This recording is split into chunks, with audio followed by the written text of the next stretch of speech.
Indeed, many either let it go unmanaged or relegate it to the HR function, where it becomes a secondary concern for the business.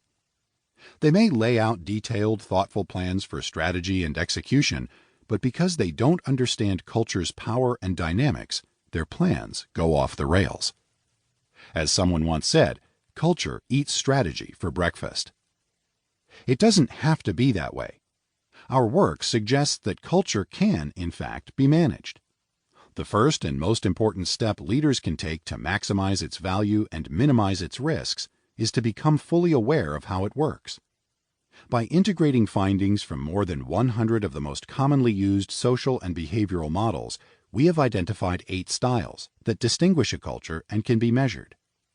We gratefully acknowledge the rich history of cultural studies, going all the way back to the earliest explorations of human nature, on which our work builds. Using this framework, leaders can model the impact of culture on their business and assess its alignment with strategy. We also suggest how culture can help them achieve change and build organizations that thrive in even the most trying times. Defining culture. Culture is the tacit social order of an organization. It shapes attitudes and behaviors in wide-ranging and durable ways. Cultural norms define what is encouraged, discouraged, accepted, or rejected within a group. When properly aligned with personal values, drives, and needs, culture can unleash tremendous amounts of energy toward a shared purpose and foster an organization's capacity to thrive. Culture can also evolve flexibly and autonomously in response to changing opportunities and demands. Whereas strategy is typically determined by the C-suite, culture can fluidly blend the intentions of top leaders with the knowledge and experiences of frontline employees. The academic literature on the subject is vast. Our review of it revealed many formal definitions of organizational culture and a variety of models and methods for assessing it. Numerous processes exist for creating and changing it. Agreement on specifics is sparse across these definitions, models, and methods. But through a synthesis of seminal work by Edgar Schein, Shalom Schwartz, Geert Hofstede, and other leading scholars, we have identified 4 generally accepted attributes. Shared.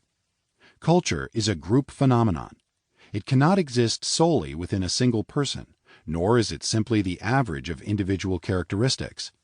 It resides in shared behaviors, values, and assumptions, and is most commonly experienced through the norms and expectations of a group, that is, the unwritten rules. Pervasive.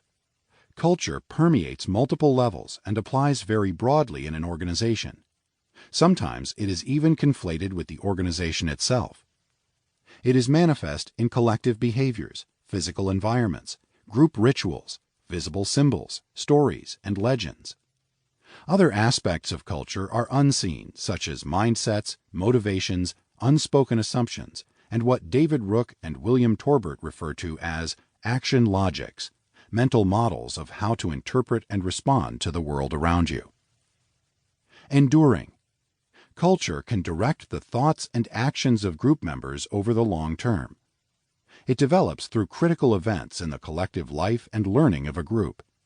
Its endurance is explained in part by the attraction, selection, attrition model first introduced by Benjamin Schneider. People are drawn to organizations with characteristics similar to their own. Organizations are more likely to select individuals who seem to fit in.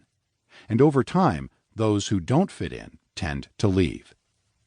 Thus, culture becomes a self-reinforcing social pattern that grows increasingly resistant to change and outside influences. Implicit. An important and often overlooked aspect of culture is that despite its subliminal nature, people are effectively hardwired to recognize and respond to it instinctively. It acts as a kind of silent language. Shalom Schwartz and E.O. Wilson have shown through their research how evolutionary processes shaped human capacity. Because the ability to sense and respond to culture is universal, certain themes should be expected to recur across many models, definitions, and studies in the field. That is exactly what we have discovered in our research over the past few decades. 8 distinct culture styles. Our review